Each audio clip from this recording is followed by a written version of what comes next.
बिस्मिल्लाहिर्रहमानिर्रहीम। स्टूडेंट, आज का जो हमारा टॉपिक है वो मैं आपको बताऊंगी कि जो कि SPSS वाले हैं, इंटरव्यू से रिलेटेड। जब आप टेस्ट पास कर लेते हो तो इंटरव्यू से रिलेटेड मैं आपको गाइडलाइंस प्रोवाइड करूंगी। और इंटरव्यू में अक्सर मुझसे स्टूडेंट ये पूछते हैं कि मैम इंपॉर्टेंट क्वेश्चन आप हमें स्टैटिस्टिक्स से रिलेटेड बता दें, स्टैटिस्टिकल लेक्चरशिप के लिए जो अप्लाई कर रहे हैं कि इंटरव्यूज़ में कौन से। तो स्टूडेंट्स, मैं जो आज आपको क्वेश्चन बता रही हूँ 100 में से 90% आप कह सकते हो कि वो क्वेश्चन आप पूछे जा सकते हैं और वो आपको कॉन्सेप्ट क्लियर होना चाहिए। स्टूडेंट, जब भी आप बात करते हो SPSS वाले इंटरव्यूज़ जिसमें स्टैटिस्टिकल लेक्चरशिप की सीट्स शामिल हो और उनके इंटरव्यूज़ के लिए आपको जाना हो, तो स्टूडेंट सबसे पहले जो आप इंट्रोडक्शन आपने अपना बड़ा अच्छे तरीके से करवाना है, इंट्रोड्यूस करवाना अपने आप को, ठीक है। तो वो आपको पता है आप कैसे इंट्रोड्यूस करवाओगे कि सबसे पहले आपने नेम बताने हैं, अपनी स्टडी से रिलेटेड बताए, अपनी हॉबीज़ के बारे में आप बता सकते हो, तो ये इंट्रोडक्शन में आ सकते हैं। अब स्टूडेंट, मैं सबसे पहले तो आपको वो क्वेश्चंस बता दूं, इंपॉर्टेंट क्वेश्चंस जो कि इंपॉर्टेंट हैं हमारे लिए इंटरव्यू से रिलेटेड। तो सबसे पहले तो मैं वो क्वेश्चन आपको बता देती हूँ। अब स्टूडेंट, सबसे पहले तो मैं आपको वो क्वेश्चंस बताती हूँ जो कि आपके लिए इम्पॉर्टेंट हैं। तो स्टैटिस्टिक्स से रिलेटेड जब भी आप तैयारी कर रहे हो इंटरव्यू के लिए, तो आपको इन जो कॉन्सेप्ट मैं आपको बताने लगी हूँ ये मस्ट क्लियर होने चाहिए, बहुत ज़्यादा इम्पॉर्टेंट है और आपके लिए बहुत ही आप कह सकते हो कि अगर आप तैयार करके जाते हो तो ईजी आप फील करोगे कि आप अपने जो आपको दिया गया था टारगेट की इंटरव्यूज़ के लिए आपने तैयारी करनी है, तो वो इंशाल्लाह आपकी फुलफिल हो जाएगी अगर आप ये जो क्वेश्चंस हैं तैयार कर लेते हो। अब स्टूडेंट, फर्स्ट तो हमें इंट्रोड्यूस करवाना है अपने आप को, ठीक है। आपका इंट्रोडक्शन अच्छा होना चाहिए ताकि उनको भी समझ आए, क्लियर कट समझ आए। फिर स्टूडेंट, जो करंटली हालात होते हैं, ये नहीं ज़रूरी कि आपने सिर्फ और सिर्फ यही लेने हैं कि इंपॉर्टेंट क्वेश्चन जो कि स्टैट से रिलेटेड है। आपको करंट सिचुएशन जो कंट्री की चल रही है वो आपको पता होनी चाहिए, इससे रिलेटेड आपसे क्वेश्चन पूछे जा सकते हैं। और ये जिस तरह जो भी सिचुएशन है करंटली, जिस तरह की आजकल चल रही है, उससे रिलेटेड आपसे क्वेश्चन पूछे जा सकते हैं। अब कौन कौन से कि करप्शन क्या होती है आपको ये पता होना चाहिए, इसको कैसे कंट्रोल किया जा सकता है, इससे कंट्री पे क्या अफेक्ट पड़ रहा है ये आपको पता होना चाहिए। इसी तरह आपको पता होना चाहिए नैब हमारे पास क्या है। ये मैं सिर्फ आपको थोड़ा सा डेमो दे रही हूँ, आपको पता हो कि जो करंटली सिचुएशन है कंट्रीज़ के जो हालात हैं वो अगर आपको पता हो उनमें कौन कौन से टॉपिक ऐसे हैं जो हमें पता होने चाहिए। फिर पॉलिसी मेकर्स के बारे में पता होना चाहिए, पॉलिसी मेकर्स जो है हमारे मुल्क को कैसे गाइडलाइंस प्रोवाइड कर सकते हैं, इन्फ्लेशन क्या होता है, इसकी रीजंस क्या है, क्या इन्फ्लेशन बेटर है, क्या हमारे मुल्क में इन्फ्लेशन रेट क्या चल रहा है, रेट आपको मस्ट पता होना चाहिए। इन्फ्लेशन रेट जैसे कि अभी जो करंट सिचुएशन है उसके लिए 4% है। इसी तरह आपको GDP के बारे में पता होना चाहिए और GDP रेट जो हमारे पास है वो क्या है, इन्फ्लेशन हमारे पास 8% है, 8.2%, और GDP रेट जो है वो 4% है। इट्स मीन कि हमारी कंट्री के जो हालात हैं वो आप देख सकते हो, आप सबके पास है। तो ये आपके पास मेन आप कह सकते हो कि करंट सिचुएशन अगर मुल्क के हवाले से पूछी जा सकती है तो आपको इन चीज़ों का पता होना चाहिए, ये इंपॉर्टेंट है, तभी मैंने आपको इनका जो है आइडिया प्रोवाइड कर दी।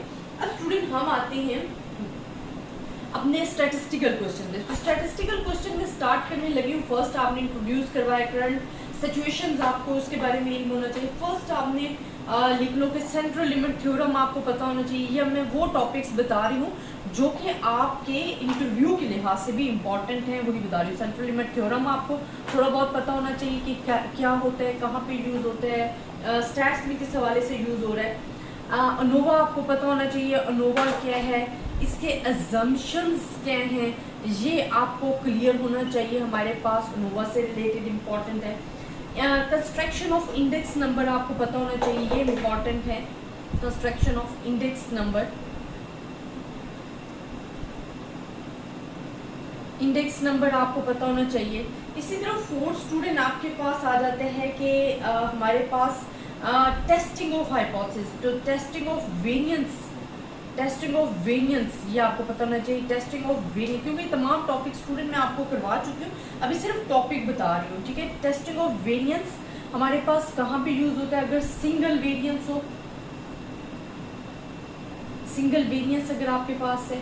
फिर आपको पता हो कि अगर टेस्टिंग ऑफ हाइपोथेसिस जब हमारे पास 2 वेरिएंस हो, जब 2 वेरिएंस हो तो क्या होगा, और मोर देन 2 वेरिएंस हो तो वहाँ पे कौन सा टेस्ट लगता है, मोर देन 2, ये आपको क्लियर होना चाहिए। और ये मैंने आपको करवाए भी हुए हैं। अगर स्टूडेंट आप कोई भी कहोगे तो मैं नेक्स्ट वीडियोस में इनसे रिलेटेड आपको गाइडलाइंस जो है वो प्रोवाइड कर दूंगी, ताकि आप और इजी जो है इसको कर सको। मल्टीवेरिएट एनालिसिस क्या होता है ये आपको पता होना चाहिए। ये स्टूडेंट मैं वो आपको क्वेश्चंस बता रही हूँ जो कि बहुत ज़्यादा इम्पॉर्टेंट है और इसमें आपका सारा का सारा जो टॉपिक है वो क्लियर हो जाता है। तो आपको पता होना चाहिए मल्टीवेरिएट एनालिसिस क्या होते हैं। इसी तरह आपको पता होना चाहिए डिस्क्रिमिनेंट एनालिसिस क्या होते हैं। ये मैं लिख रही हूँ सर, डिस्क्रिमिनेंट एनालिसिस क्या होता है। इसी तरह 9 आपको पता होना चाहिए range of the PMF, range of PMF आपको पता होना चाहिए कि हमारे पास प्रोबेबिलिटी, पीएमएफ जो है एब्रीविएशन है प्रोबेबिलिटी मैथ फंक्शंस की। तो आपको ये भी क्लियर होना चाहिए कि हमारे पास क्या होते हैं। इसी तरह स्टूडेंट हमारे पास एमएलई क्या है, एमएलई जिसे हम कहते हैं मैक्सिमम लाइवलीहुड एस्टिमेटर जो हमारे पास होता है, और वो क्यों बेस्ट है ये भी आपसे पूछा जा सकता है कि ये बेस्ट क्यों समझा जाता है, इसकी रीज़न आपको पता होनी चाहिए। इसी तरह 12 में अगर आपको बताती हूँ तो आपको पता होना चाहिए क्लस्टर सैम्पलिंग क्या होता है। सैम्पलिंग का जितना भी चैप्टर है स्टूडेंट वो वैसे भी आपके लिए टेस्ट हो या इंटरव्यू हो आपके लिए बहुत ज़्यादा इंपॉर्टेंट है। उसमें आपके पास जो आप कह सकते हो कि मटेरियल बहुत ज़्यादा वैसे भी आपके लिए इम्पॉर्टेंट है। क्रैमर राव बाउंड आपके पास जो थ्योरम है, प्रूफ है, वो क्या है हमारे पास, आपको ये क्लियर होना चाहिए। इसी तरह स्टूडेंट आपसे मुल्क की एक्सपोर्ट्स एंड इंपोर्ट्स के बारे में भी आपको इल्म होना चाहिए, वो भी पूछा जा सकता है। इसी तरह सफिशिएंसी क्या है। अच्छा स्टूडेंट ये तमाम वो क्वेश्चंस हैं हमारे पास, मैं भी अब और भी आपको बताती हूँ। ये तमाम वो क्वेश्चंस हैं करंट सिचुएशंस के वाले से जो कि आपको पता होने चाहिए एज अ पाकिस्तानी। अपने मुल्क की इंफॉर्मेशन आपके पास होनी चाहिए। ज़रूरी नहीं है कि वो सिर्फ उसे स्टैट से रिलेटेड पूछेंगे, वो आपकी मुल्क की करंट सिचुएशन, आपकी हॉबीज़ के बारे में भी पूछ सकते हैं। इस्लामिक क्वेश्चन भी कर सकते हैं जिसमें आप 6 कलमे जो हैं या दुआ कुनूत जो है ये चीज़ें आपको एक बड़ी रिपीट करके जानी चाहिए। बाकी इंशाल्लाह मैं नेक्स्ट क्वेश्चन जो है वो आपको बताती हूँ कि कौन कौन से इंपॉर्टेंट है स्टैट्स के हवाले से। अच्छा स्टूडेंट नेक्स्ट क्वेश्चन आपने क्या माइंड में रखना है, मैं आपको एक और चीज़ बता दूं स्टूडेंट, क्या आपके पास जो आपने पढ़ा है फर्स्ट 5 चैप्टर्स पार्ट 1 के विद टाइम सीरीज और फर्स्ट 3 चैप्टर्स जो आपने पढ़े हैं जिसमें testing of hypothesis, sampling, testing of hypothesis और एस्टिमेशन, ये बहुत ज़्यादा इंपॉर्टेंट है। आपसे पूछा जा सकता है कि स्ट्रैटिफाइड रैंडम सैम्पलिंग क्या है, स्ट्रैटिफाइड सैम्पलिंग क्या है। इसी तरह आपके सैम्पलिंग से रिलेटेड जितने भी क्वेश्चन है स्टूडेंट मैं आपको बार बार बता रही हूँ इम्पॉर्टेंट है। फिर हमारे पास आ जाता है कि जिस तरह हम कह सकते हैं कि इसके how many methods are use for allocation है, define the situation for method of allocation है, सफिशिएंट एस्टिमेटर क्या है, नाइमन फैक्टराइजेशन भी इम्पॉर्टेंट है, ये भी आपने माइंड में रखनी है जो ज़रा डिफरेंट टॉपिक है। नाइमन फैक्टराइजेशन ये इंटरव्यू के हिसाब से स्टूडेंट आपको बता रही हूँ बड़ी इंपॉर्टेंट क्वेश्चन है और आपने सारे के सारे माइंड में रखने हैं। इसी तरह आपको पता होना चाहिए best criteria for the estimator क्या है। रिग्रेशन मॉडल, रिग्रेशन भी इम्पॉर्टेंट है जिसमें आपको regression models and regression and correlation के बारे में इल्म होना चाहिए कि हमारे पास क्या होते हैं। Regular and non regular distributions के बारे में आपको पता होना चाहिए कि रेगुलर हमारे पास डिस्ट्रीब्यूशंस कौन सी हैं एंड इरेगुलर आपके पास जो डिस्ट्रीब्यूशन है वो कौन सी हैं। इसी तरह स्टूडेंट आपको पता होना चाहिए कि टाइप 1 एंड टाइप 2 एरर क्या है। टाइप 1 एंड टाइप 2 एरर आपको इसके बारे में पता होना चाहिए। ये सारे के सारे जितने भी क्वेश्चन हैं ये फर्स्ट चैप्टर्स में आपके पास आ रहे होते हैं। प्राइमरी लॉ इनइक्वालिटीज़ के बारे में आपको पता होना चाहिए।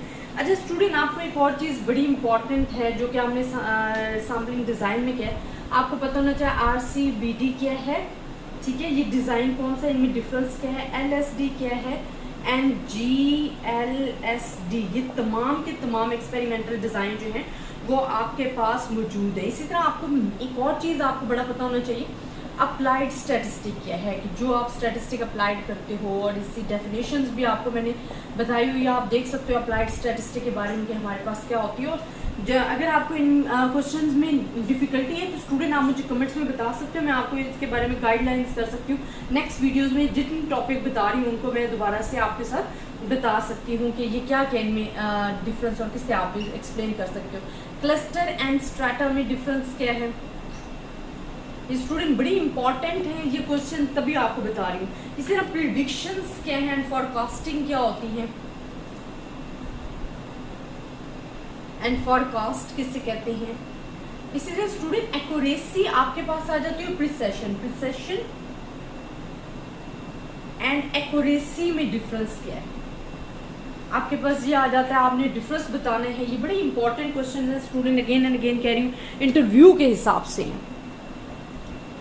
अच्छा स्टूडेंट, इंटरव्यू में आप मजीद क्वेश्चन क्या, आपको वैल्यू ऑफ पी पता होनी चाहिए, पैनल डेटा क्या होता है, क्रॉस सेक्शनल डेटा क्या होता है आपको ये पता होना चाहिए, मल्टीकोलिनैरिटी के बारे में पता होना चाहिए, कॉन्सिक्वेंस के इसके नताइज क्या है, इस तरह हेटेरोसिडिस्टिसिटी के बारे में पता होना चाहिए कि when we are seeing the assumptions of the नोवा एंड हम कहते हैं कि इसमें तमाम जो वेरिएंस होते हैं इक्वल होते हैं, अज्यूम करते हैं। इस तरह आपको spin plot and design and strip plot design के बारे में डिफरेंस पता होना चाहिए।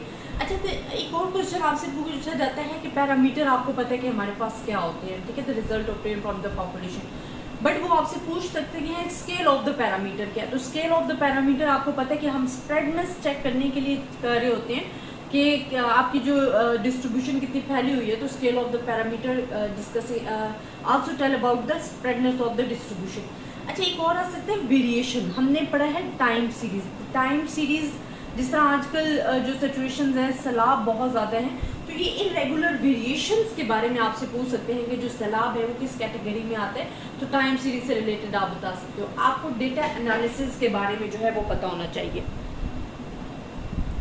अच्छा स्टूडेंट, इसमें मजीद जो आप क्वेश्चन ऐड कर सकते हो वो भी मैं आपको बता सकती हूँ। आपको इंडेक्स नंबर में प्राइस रिलेटिव एंड के बारे में पता होना चाहिए कि प्राइस रिलेटिव हमारे पास क्या होता है एंड लिंक रिलेटिव क्या होता है, तो ये इंपॉर्टेंट है हमारे लिए इंडेक्स नंबर के हिसाब से।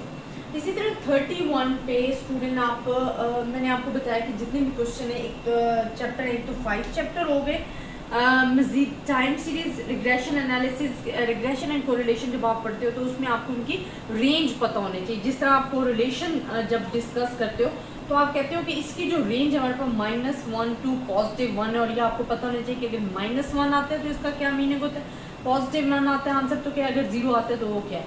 इसी तरह प्रोबेबिलिटी की रेंज आपको पता होना चाहिए, रेंज ऑफ प्रोबेबिलिटी, आपको प्रोबेबिलिटी के बारे में पता होना चाहिए।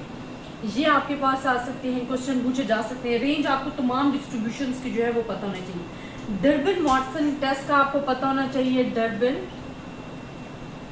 वाटसन जो टेस्ट है उसके बारे में आपको इंफॉर्मेशन होनी चाहिए, ये इम्पॉर्टेंट है इस लिहाज से। इसी तरह रिज रिग्रेशन के बारे में आपको पता होना चाहिए कि हमारे पास क्या होते हैं। स्टूडेंट ये तमाम वो टॉपिक हैं जो कि KPSS वाले जो स्टूडेंट्स हैं उनसे इंटरव्यू में पूछे जा सकते हैं। करंट सिचुएशन बहुत ज़्यादा इंपॉर्टेंट है, मुल्क की आपको पता होनी चाहिए। इसके अलावा स्टैटिस्टिकल अगर आप क्वेश्चंस कह रहे हो तो वो मैं आपको तमाम के तमाम जो है वो लिख कर बता रही हूँ और ये आपने सर्च करनी है। अगर आपको इनमें कोई मसला है आप मुझसे पूछ सकते हो, मैं इंशाल्लाह आपको हर लिहाज से जो है वो गाइडलाइंस प्रोवाइड करूँगी। अच्छा जी, आपको मॉडल्स का जो है वो डिफरेंस पता होना चाहिए कि इनमें हमारे पास डिफरेंस क्या होता है। आई थिंक स्टूडेंट आपको KPSS के जो स्टूडेंट हैं जो टेस्ट के लिए अप्लाई कर रहे हैं लेक्चरशिप के लिए, वो इंशाल्लाह अच्छे तरीके से तैयारी करेंगे। मैं आपको अगेन एंड अगेन बता रही हूँ, आपने BSc में भी पढ़ा होगा, आपने MSc में भी पढ़ा होगा। 5 चैप्टर जो है इंट्रोडक्शन ऑफ स्टैटिस्टिकल जिसमें आ जाते हैं, प्रेजेंटेशन ऑफ डेटा आ जाता है, सेंट्रल टेंडेंसी आ जाता है, आपके पास स्क्यूनेस वाले आ जाते हैं। स्क्यूनेस एंड कर्टोसिस बड़े इंपॉर्टेंट है, ये मैं लिख देती हूँ यहाँ। स्क्यूनेस एंड कर्टोसिस का आपको पता होना चाहिए, मूवमेंट्स के बारे में आपको पता होना चाहिए कि क्या होते हैं। इसी तरह आपके पास आ जाते हैं इंडेक्स नंबर आ जाता है, time series, regression analysis and correlations के आपको रेंज पता होनी चाहिए। सैम्पलिंग का चैप्टर बहुत इंपॉर्टेंट है। सैम्पलिंग के अलावा अगर आप देखो तो आपके पास एस्टिमेशन आ जाता है, टेस्टिंग ऑफ हाइपोथेसिस आ जाता है। एक्सपेरिमेंटल डिज़ाइन क्या आपको पता होना चाहिए कि हमारे पास लोकल कंट्रोल क्या होता है, रेंडमाइजेशंस क्या होता है, हमारे पास कितने किस्म के डिज़ाइन और उनमें डिफरेंस क्या है, जो कि मैं आपके पास लिख चुकी हूँ। और नोवा क्या है, होमोसेडिस्टिसी क्या है, मल्टीकुलरिनैरिटी क्या है, ये तमाम वो टॉपिक्स हैं स्टूडेंट जो आपसे पूछे जा सकते हैं। अगेन अगेन कह रही हूँ, ज़रूरी नहीं है कि स्टैटिस्टिकल क्वेश्चन ही हो, आपसे जनरल नॉलेज के क्वेश्चन किए जा सकते हैं। वो आपकी करंट सिचुएशन जो मुल्क की है, आपको अप टू डेट रहना चाहिए उससे। साथ में आपको इस्लामिक क्वेश्चंस जो हैं वो पता होना चाहिए। इस्लामिक में क्या आ सकते हैं कि 6 कलमे आपको एज ए मुसलमान हो, आपको पता होना चाहिए, मानी मुफस्सिल मुजम्मिल पता होना चाहिए, आपको दुआ कुनूत आनी चाहिए। आई होप स्टूडेंट आपको इंशाल्लाह इस गाइडलाइंस की समझ आई होगी। इंशाल्लाह नेक्स्ट वीडियोस में आपके लिए तैयार करती हूँ, जिसमें मैं ये तमाम टॉपिक थोड़े थोड़े करके डिस्क्राइब कर सकूँ, ताकि आप लोगों को अंदाज़ा हो जाए कि ये जो हमारे पास टॉपिक्स हैं तो इसको हमने कैसे तैयार करना है। ये KPSS वालों के लिए थे, इंटरव्यूज़ के क्वेश्चन थे। आई होप आपको पसंद आए होंगे। ज़्यादा से ज़्यादा स्टूडेंट्स के साथ शेयर कीजिएगा, अपनी दुआओं में याद रखिएगा। और स्टूडेंट जाते जाते मैं एक और टॉपिक ऐड करती जा रही हूँ, मेरे माइंड में आ रहा है कॉन्टिजेंसी टेबल के बारे में। आपको पता होना चाहिए, it's a important topic. Contingency table के बारे में अक्सर पूछा जाता है और स्टूडेंट नहीं बता पाते हैं। तो कॉन्टिजेंसी टेबल क्या होता है ये आपको पता होना चाहिए, अपनी दुआओं में याद रखिएगा। अल्लाह हाफिज़।